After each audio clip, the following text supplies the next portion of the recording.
Graduates, you may be seated. Good morning. It gives me great pleasure to welcome you to the 47th Commencement Ceremony at Lakehill Preparatory School. I'm so pleased to be with you this morning. Certainly I've missed seeing the class of 2020 over the past couple of months, but now we're together to celebrate a really big moment in your life. This school has been unique in so many ways, but for this morning, we can enjoy each other's company, celebrate success, temporarily put the harshness of the world behind us as we enjoy a shining moment in your life. The one thing I do know is that you've learned to manage the unknown, gained some experience, gained some patience, learned to maneuver in a challenging time in our world's history. I'm very proud of you. This morning is a realization of a dream for each of these young people. They've reached this moment as a result of many people taking an active role in their lives. None of them have arrived here on their own. Each candidate is a reflection of all the individuals who have attempted to have a positive impact on their lives. I want to thank every parent, guardian, grandparent, teacher, and friend who've encouraged, motivated, and prayed for the success of these candidates. The good news is that all your efforts in this regard will absolutely continue to be necessary and appreciated. Candidates for graduation, the faculty wishes you the very best. And while you will stay behind to carry on Lakehill's traditions, you will embark on your future path for which you are well prepared. Class of 2020, you've spent 13 years preparing for today. And here you are, ready to leave high school, and after a wonderful summer, enter into the world of college. You've successfully completed a demanding college preparatory course of study, and you have numerous accomplishments. When some of you started here, you couldn't read, write, or add two numbers together. Now you've acquired the skills to be successful in college and in your life. You've done your job well. We've done our job well. You must know, that many of life's challenges still lie before you, and you will recognize and experience them soon enough. All of us associated with you know of the commitment and hours required for you to reach this accomplishment. You've arrived at one stage of your education, and the fact that you've successfully traveled through this one stage makes you prepared to begin the next stage of your life. Graduation from high school is a milestone in the life of each of the students we recognize today, and they will leave here with vivid memories of their many shared experiences. The 2019-20 school year concludes with these commencement exercises. I know the class of 2020 is pleased that you are here to share in their joys and accomplishment on this very special occasion. Now our co-salutatorians, Preston Bied, Elizabeth Blanchard, and our valedictorian, Claire Howard, will share some thoughts with you. Good morning. Funny how those two words have never been said and will most likely never again be said to kick off a Lakehill graduation speech. Good morning to all the families and friends who are with us today to honor the graduating class of 2020, to all the teachers and faculty and parents who have each made a difference in the lives of our class. You cannot be thanked enough, and you will all be forever appreciated. My fellow classmates and I are now graduating from high school, and we're all moving on to the next phases of our lives. And at least in my case, it's a scary thought. Life can be crazy, and this year especially has been proof of it. Never would I have thought that I'd be standing on the football field at 10:30 in the morning delivering a salutatorian speech, but here I am. And although life is inherently unpredictable, I have some advice that could help each and every one of us navigate through our personal sprawling paths of uncertainty, and it has to do with purpose. Mark Twain once said, "The two most important days of your life are the day you were born and the day you find out why." So my question is, how do you arrive at that second day? I would first like to introduce a metaphor. Although my classmates and I have now concluded our time at high school, I would like to propose the notion that you should act like you never left. I know how this sounds. Never leaving high school sounds like a nightmare, but picture this. At a graduation, just like this one, each student walks across the stage and has all their accomplishments and involvements read aloud. So years down the road, if your life was comparable to a high school experience, imagine if all your life accomplishments were read out to you. graduation style. What do you want to have on that list? Going back to what I mentioned about finding a purpose, I don't think that you need to have a clear-cut idea of what you want to do in the grand scheme of your life, but as opportunities come up, you can just imagine, is this something I want on my list or not?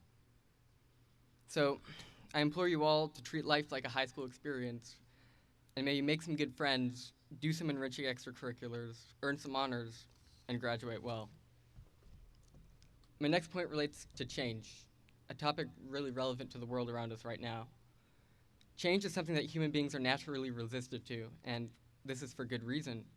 When we find ourselves in a state of comfort, we would rather not change things up, and even in a state of discomfort, we sometimes still resist change because the constant and predictable nature of discomfort may still be more appealing than the unknown.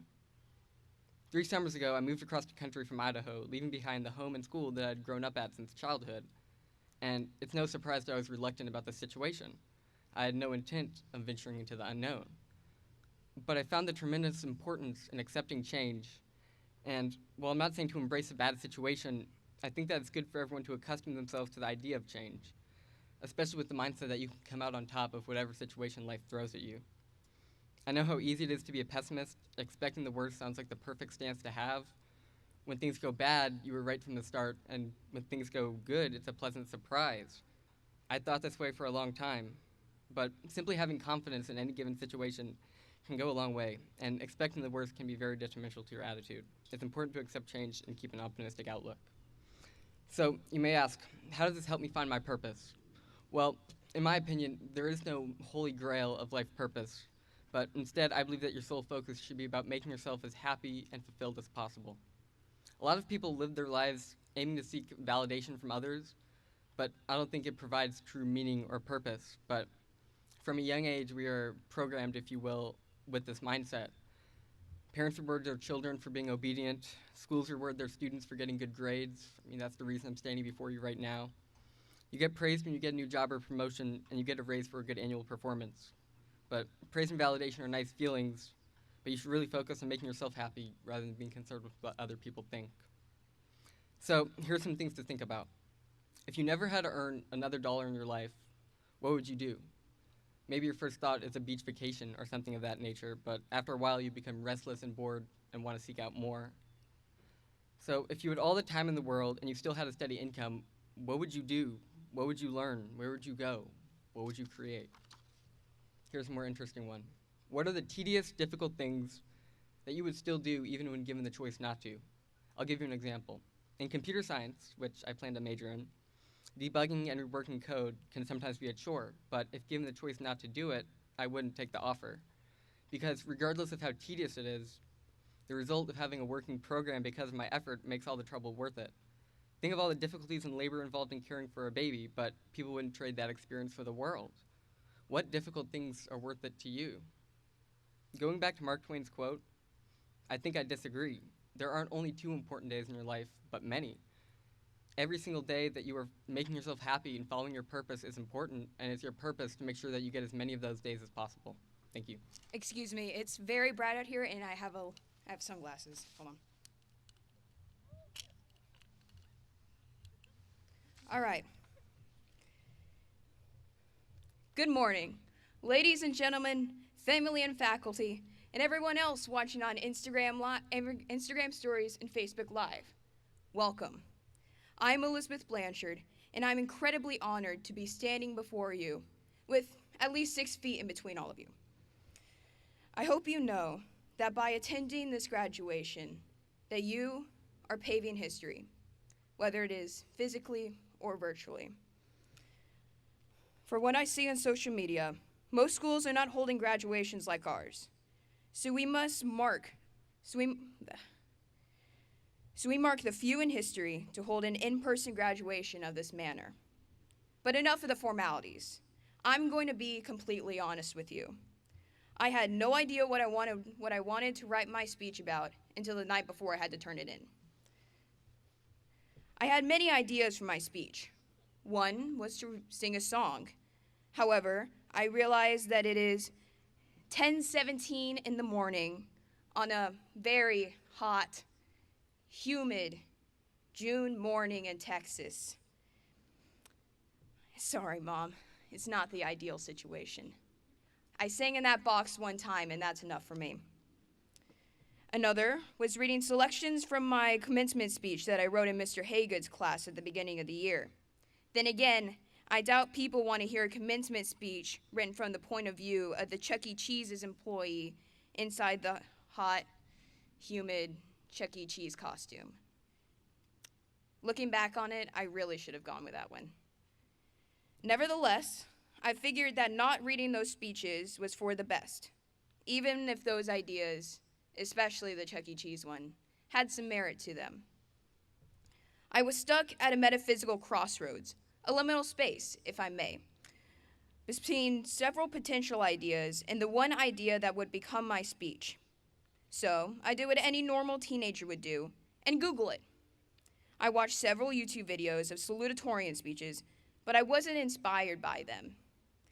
So I needed help from the internet's instruction manual for anything and everything, WikiHow. Luckily, there was a WikiHow article called How to Write a Salutatorian Speech. Today, I will highlight the key points from the article, and to all my English teachers out there, I did include a citation. And all you out there, even though you can't read it, but it says, Works consulted, how to write a salutatorian speech. Italicized WikiHow, not italicized WikiHow. Web, 2nd of May 2020, www.wikihau.com/write-a-salutatorian-speech. The first part is called Knowing Your Limits and Choosing Your Topic. This section talks about the initial steps of writing a speech. Establishing your limits, remembering the audience when choosing the topic, and researching other speeches are all detailed in this part. I like to think that I've done all that, especially when I ditched the Chuck E. Cheese's commencement speech idea. However, I only have to limit the speech to less than 2 pages. 6 subsections long, the second part, structuring your speech, talks about exactly what the title says it does. Why Barry B. Benson from the Bee Movie is the creator of the universe. I apologize. That's the wrong speech.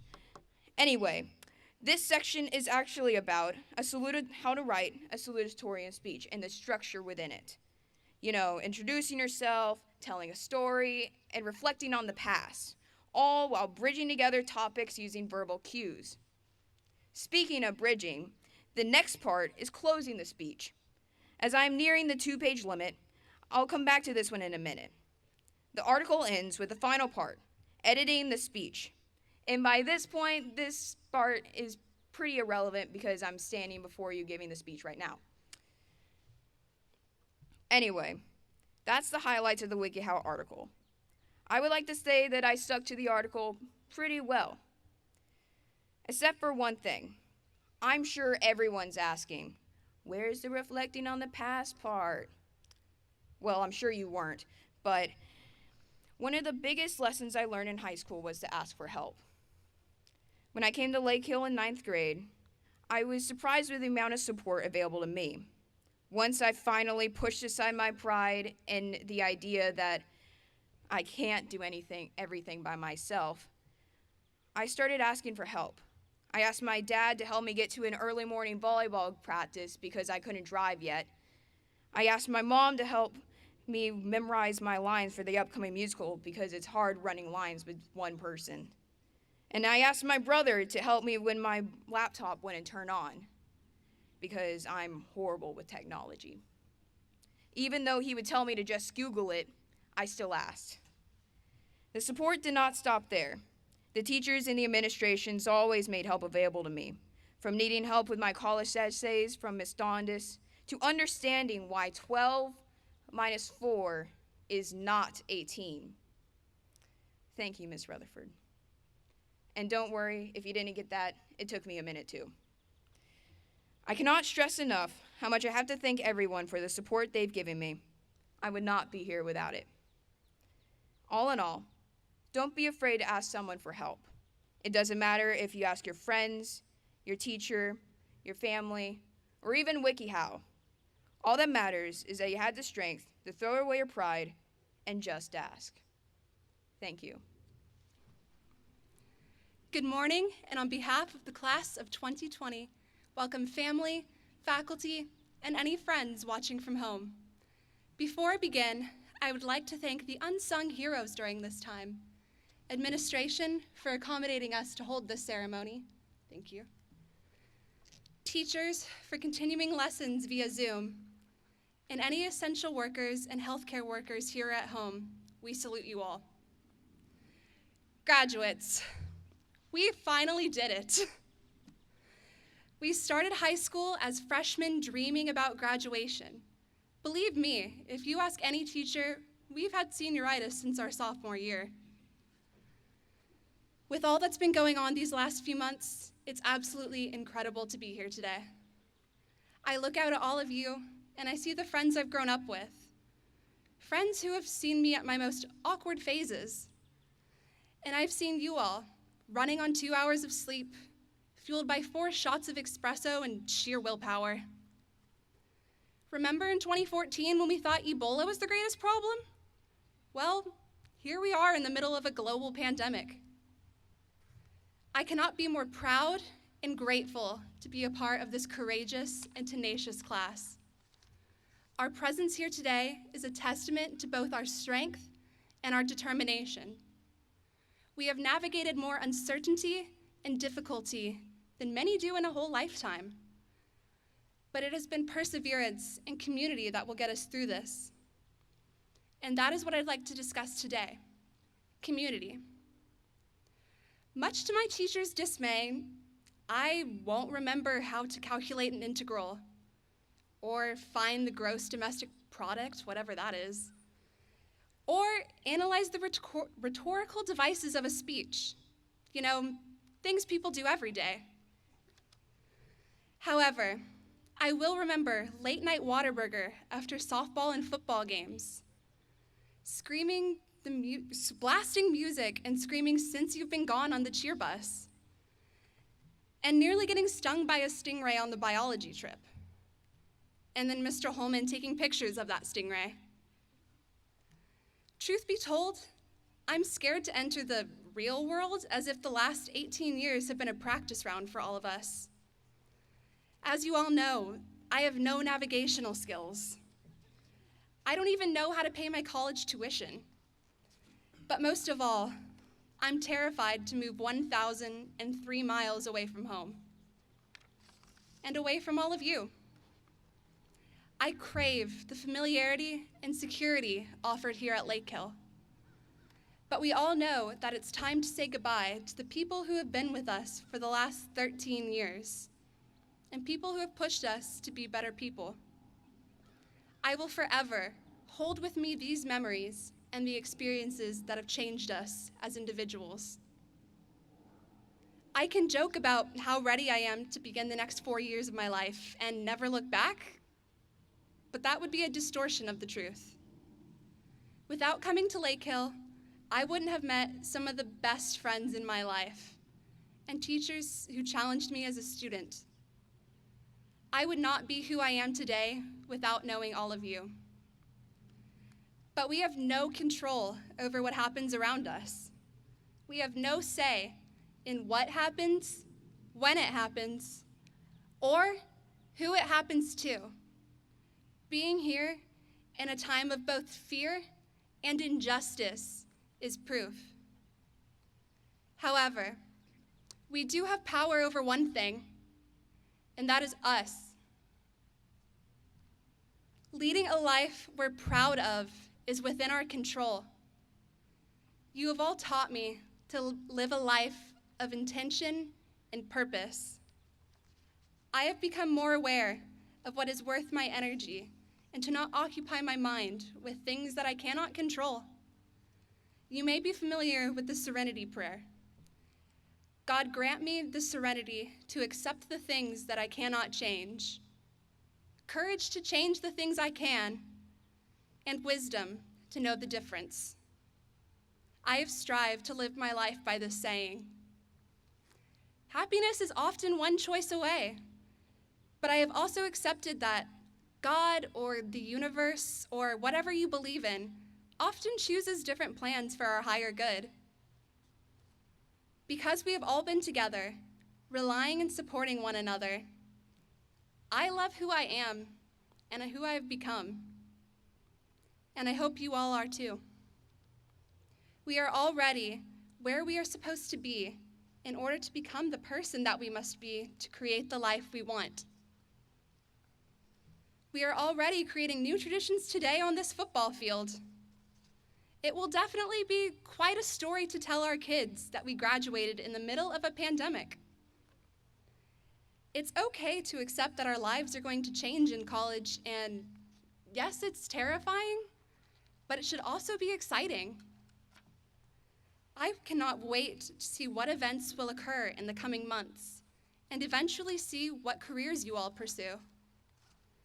I personally am looking forward to seeing you all become future doctors, engineers, and teachers. However crazy that may seem, I would love to take my kids to Dr. Wagner and see Michael Skelly become the next Elon Musk and take over the world. Embrace uncertainty, because sometimes the most incredible things happen when you aren't paying attention at all. I recall the saying that you don't grow when you're comfortable. I am who I am today because everyone around me has pushed me to do my best, and because you, my fellow graduates, have rooted for me and encouraged me to grow. You are all such remarkable, passionate people with vastly different personalities who I know will accomplish amazing feats in this world. I am a better person for knowing you all. After the last few months we've had, we need to remember that the time we have together is valuable, because on days like today, it's suddenly the start of a new beginning. But don't forget to remember the experiences that have made you who you are, because I know I'll look back and I'll laugh thinking about the football team pushing a bus out of a ditch and beating Rockwell in volleyball for the first time in 10 years. So graduates, walk away from Lakehill proud of your time here and go shake up this world. I will sincerely miss you all. Congratulations to the class of 2020. We did it! Well, since this is a non-typical commencement ceremony, I know there's at least one person in the stands that's probably seen most of them, so she's the only one who can hold me to a standard, and she knows who she is. I would like to say a special thank you to some people that made this possible. And you probably already know who those people are, but the people who put in hour after hour, there was a team of about 9 faculty members, administrators that worked tirelessly. I wish I could count the number of Zoom meetings to do this, but it was significant. But I want to personally thank them, and so I would like to thank Patty Frulo, Bob Uterdahl, Jennifer Herda, Heather Dondas, those are our 3 class sponsors, and all the others who put so much into it. Don't want to leave anybody out, because it took all of us to pull this off, and it took you being understanding enough to let us have a little time to play with it till we could get it where we could do it the way that it needed to be done. So thank you for that patience. Thank you for that encouragement. Thank you for sharing your thoughts with us. The other thing that I would do out of character for this ceremony is to thank someone in your class who you all know well, who's communicated with us ever since the day you were at the school, and that's Gigi Ekstrom. Thank you, Gigi. Stand up. Let's stand up, Gigi. Where are you?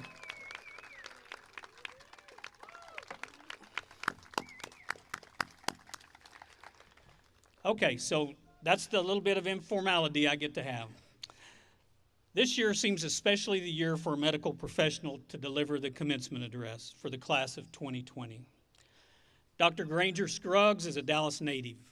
He graduated magna cum laude from the University of Mississippi with a bachelor's degree in physics in 1998. When I first saw him this morning, I said, "Hey, I smell some honeysuckle in the air. It's hot and steamy. It must feel like Mississippi." And he just smiled. I don't know if he agreed or not. He received his medical degree and completed an internship in internal medicine at the University of Texas branch in Galveston. He then completed his radiation oncology residency training at Ohio State University. Dr. Scruggs returned to Dallas and joined Texas Oncology at Baylor University Medical Center, where he practices today. He's the father of 2 children who have attended Lakehill since kindergarten: Blakely, a rising 6th grader, and Layton, a rising high school freshman. His wife, Brooke, is an active volunteer, and she's here today and helped with the medical check-in for the class of 2020. Dr. Scruggs currently serves on the Lakehill Board of Directors. Please join me in welcoming Dr. Granger Scruggs as the commencement speaker for the class of 2020. Well, I'd first like to thank our 2 nurses, Kendall and Laura, and my wife Brooke, for being here this morning to be our temperature gatekeepers. Are you all not glad for these little forehead wand thermometers? I'm pretty sure if none of us would have shown up this morning if our temperatures had to be taken like they were done when I was a baby, rectally. We would have all been very content in staying home and doing a Zoom call. Graduates, parents, relatives, and faculty, good morning, and congratulations to the Lakehill Preparatory School Class of 2020. As was said earlier, you all are the 47th class to graduate. But I bet you all did not know that today marks the halfway point of Mr. Perry's planned 76-year tenure as headmaster. Yep. If there are any faculty members here eyeing the headmaster position, you might as well throw in the towel. It's not happening. I look forward to the next 38 years of your reign, and someday maybe seeing a great-grandchild shake your hand on the way into kindergarten. All kidding aside, I'd like to thank Headmaster Perry for his leadership through this odd world that we find ourselves in, and thank you for inviting me this morning to say a few brief words. It's an honor. Well, who would have thought that at the beginning of your senior year, you would be ending it in such an unusual way? David McCullough Jr., an English teacher, gave what is now a famous commencement speech to his high school in 2012, entitled, "You Are Not Special." And while that statement is true, particularly in the context in which he wrote it, I would argue that the class of 2020 is indeed very special and original, at least in our recent modern history.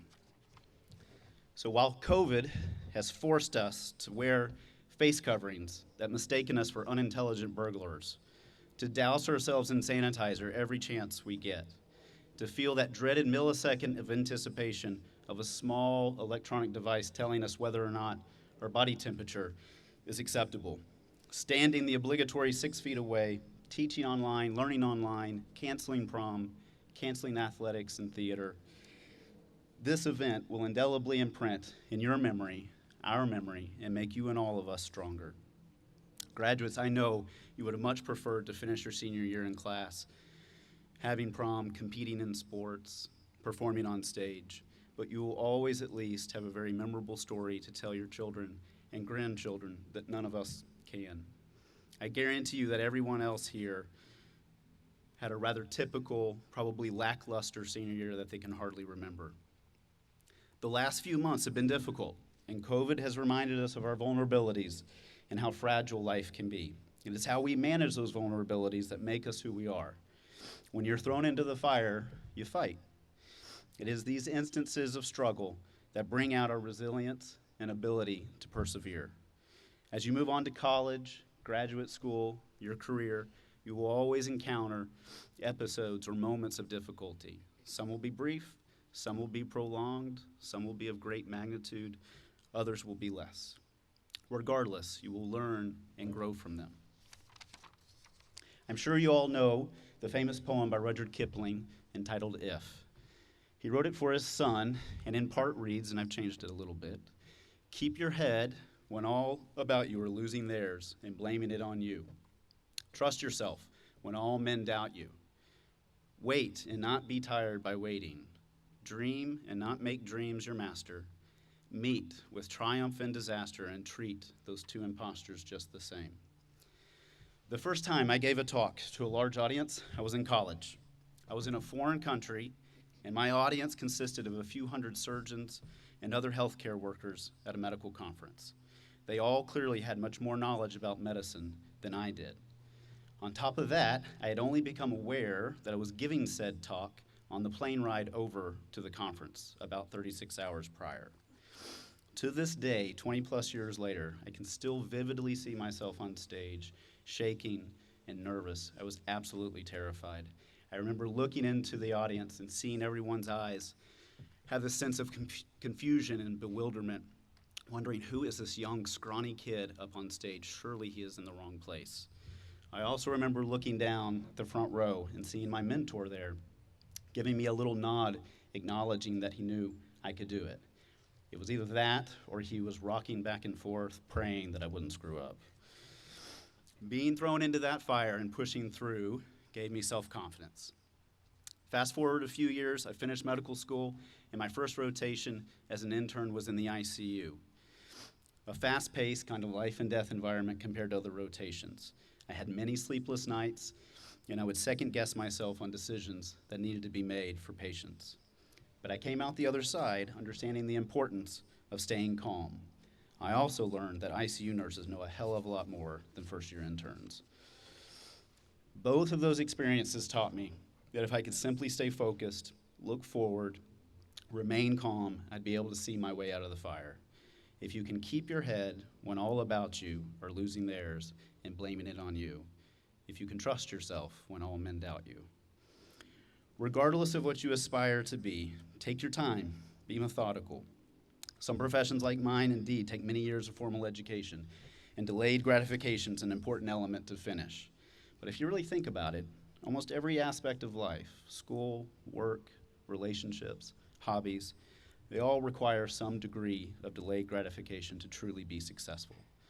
In this modern world, we're inundated with social media, the 24-hour news cycle, our compulsion to check our phones. COVID has forced us to slow down, and as we reemerge from this COVID world, I urge you to always take the time to slow down and be present. If you can wait and not be tired by waiting, if you can dream and not make dreams your master. Just before the top tennis players in the world walk onto center court at Wimbledon, the most coveted Grand Slam tournament, they see an inscription above the door, and it says, if you can meet with triumph and disaster and treat those two impostors just the same. Quite a sobering last-second reminder for both players, as they know they will be on one side or the other at the end of the game. But if you notice, at the end of the match, each of the players' demeanor is similar.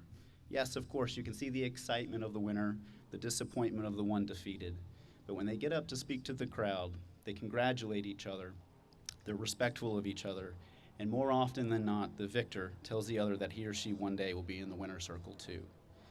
In the post-game press conference, the player that lost will invariably analyze where they could have done better so that they can come back next year and try again. The best athletes in the world do not take their wins for granted, and more importantly, excel in perfecting their skill after a loss. You will have some wins and you will have some losses throughout your life. You may be put on a wait list. You may be passed over for a job you really want. It is how you face those failures, though, that will define you. So one more time. If you can keep your head when all about you are losing theirs and blaming it on you, if you can trust yourself when all men doubt you, if you can wait and not be tired by waiting, if you can dream and not make dreams your master, if you can meet with triumph and disaster and treat those two impostors just the same, yours is the earth and everything that is in it. But before I go, if you don't remember anything I just said, I beg you, in the next 3 months, before college starts, I want you to, 1, learn to do your own laundry. Guys, girls do not want to see you wearing the same foul-smelling shirt multiple days in a row, not to mention your underwear. Number 2, learn to cook, and I don't mean a frozen pizza. And number 3, learn to use those glorious products like Clorox and Windex. And finally, number 4, please change your bed sheets every week. You do not want to see an oil imprint of a body at the end of a semester like I saw on my freshman roommate's bed. Congratulations and welcome to the next chapter of your life. Thank you.